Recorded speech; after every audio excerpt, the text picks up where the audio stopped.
What's up, everybody? It's Soren Baker here on Unique Access, and today we are joined by Arabian Prince. Thank you for coming through, sir. Yes, sir. Always a pleasure to see you. Yes. And for Best Albums, Arabian Prince has selected Grandmaster Flash and the Furious Five's The Message album, which came out in 1982. So, for you, when you were getting into music and starting to understand that rap was going to be here, that it was not a fad, and that it was going to be a dominant and prominent form of music, leading into the album, The Message, like, what did you think of rap albums? Because this was actually one of the first rap albums ever released. Right. So that was the thing, which we talked about offline, was I was a DJ in the early 80s. So there wasn't much rap before, us getting into rap and start making records and DJing. So this was like one of the first ones. And there's a lot of people that go, man, that's not like the best rap record. But that was like one of the only ones at the time when I started DJing and stuff. So for me, that was kind of like my entrance into like, oh, these fools on the East Coast doing this. Right. We can do this on the West Coast. So that's why I loved it. And, we used to cut that whole album up, man, when we was DJing. So. Well, I know you're a big fan of the Scorpio record. Scorpio, The Message, all of that, yeah. So in particular with Scorpio, obviously one of the group members as well, what made that such a interesting song for you as a DJ? Well, we talked about it too. One of my other favorite records is Kraftwerk. And that was like the start of the whole, matter of fact, I don't care what nobody say, that German movement, Kraftwerk thing was the start of East Coast and West Coast rap, because a lot of stuff on the East Coast used, a lot Africa Bambaataa, Soul Sonic Force. Sonic Force, Planet Rock, that was Kraftwerk early in the day, Trans-Europe Express. So that was the start of it all. So Scorpio had that same sound, and that was kind of like the early West Coast sound that we were working on at the same time. So for me, that was it. Okay. And in DJ battles, if you was rocking Scorpio, you could kill a fool. So what made that in particular so good to like mix with? Just that intro with the vocoder.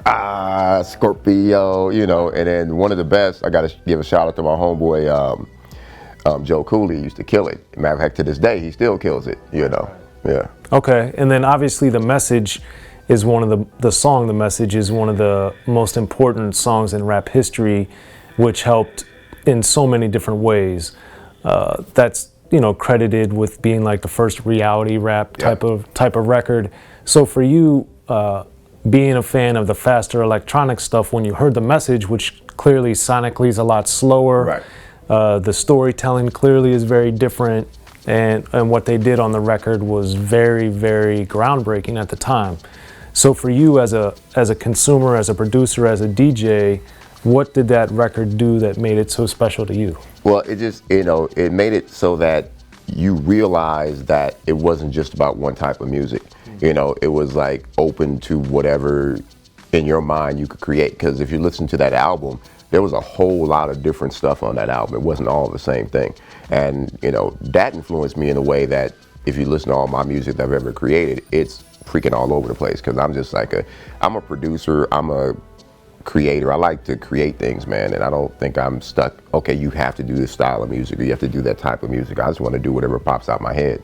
And yeah, because that being said, I think it also brought, I know it inspired directly, like when I've talked to Schoolie D over the years, he said The Message inspired him because it was rapping about what was going on in the hood. Yep. But beyond that, he also said it inspired him because it, they were rapping about it kind of that it was happening around them, and Schoolie was like, I'm gonna rap about what I'm doing.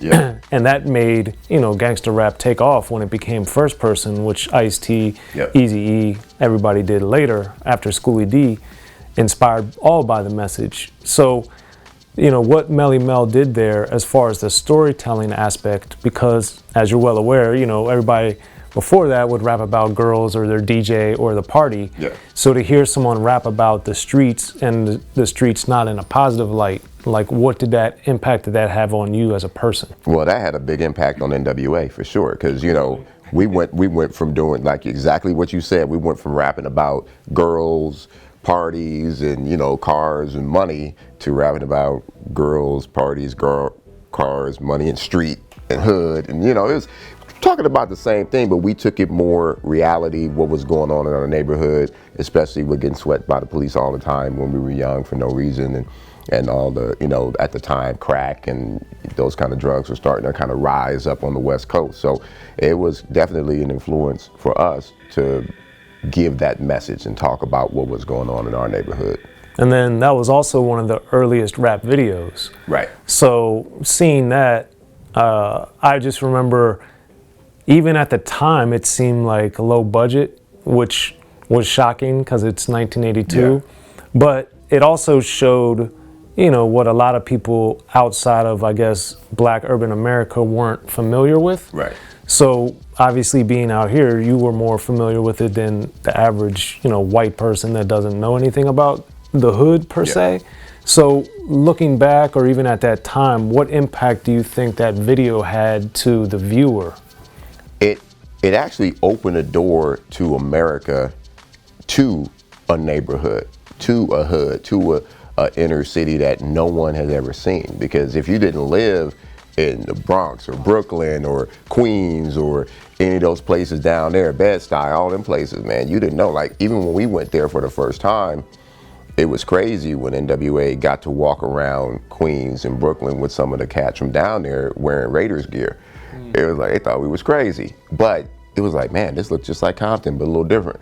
You know, so it definitely opened up middle America to what was going on in the hood. Okay.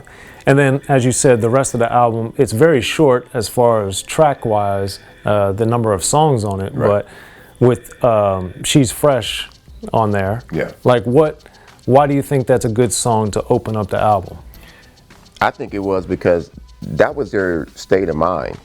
You know what I mean? They had this, that's what I loved about Grandmaster Flash and the Furious Five, because they each had their own personality, and that was the state of mind. Like, some of the cats you knew were talking more about this, and other cats was talking more about that, and it came together in a nice little package, you know, so, yeah. Okay, and then It's Nasty is on there also. Yeah, It's Nasty's on there too. So how, as you were going through the album, like, what did you get from, you know, the Kid Creole? What did you get from Scorpio that was different from what you got from Melly Mel? Like, break it down with the members. Well, Melly Mel was just hardcore. You know what I mean? Like, that fool, I just saw him not too long ago at a concert, man. That dude's arm is big as me.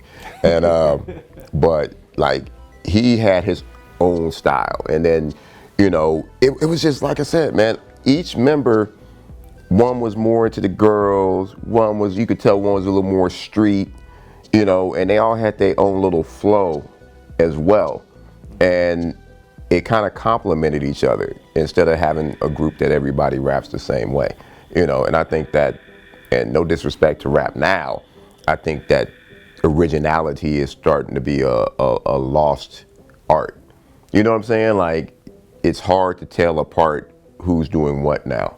So I think people need to get back to being, you know, more original themselves or what have you. Yeah, because I think, to your point, definitely the Furious Five did that, but then as we saw, as rap progressed, but even of that era, like, you know, the Treacherous Three, Kumo D definitely was different than LA Sunshine. Right. You know, it was just, there was, you know, too much that was going on within a group that made people different. And I think as time evolved, you know, obviously Outkast, Dre, and Big Boy are totally different. Yeah. All of the Wu-Tang are totally different. And it worked out, or even CeeLo. Like, people now, CeeLo Green, if you talk to the average American who loves CeeLo, they never knew he rapped. They never knew he was part of the Goody Mob or anything like that. But that's what made it so dope, you know, especially the hooks, you know. Yeah.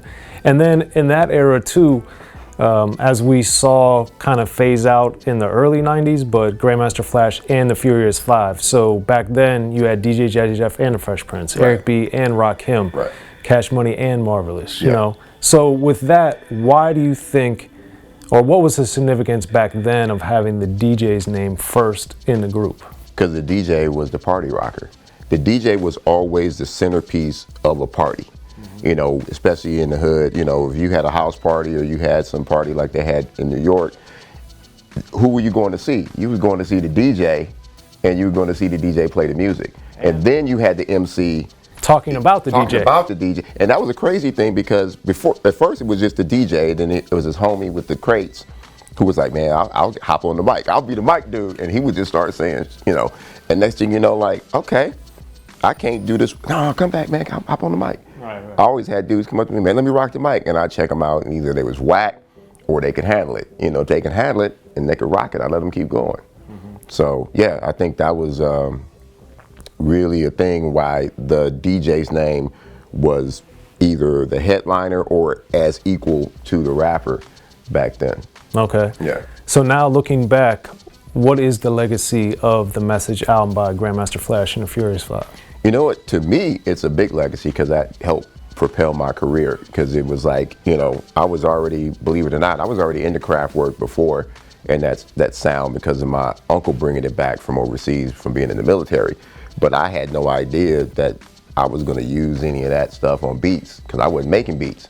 But then when I heard people making beats with that, I'm like, okay, that's something I'm going to get into. But it's kind of sad though because the foundations of hip hop and rap seem like they're being lost. And something that one of you guys mentioned earlier about how, someone was like, I think it was you said something about the Diddy thing. Maybe you want to tell that story. Yeah. But it's crazy that the young kids today don't even know where a lot of this music came from. Right.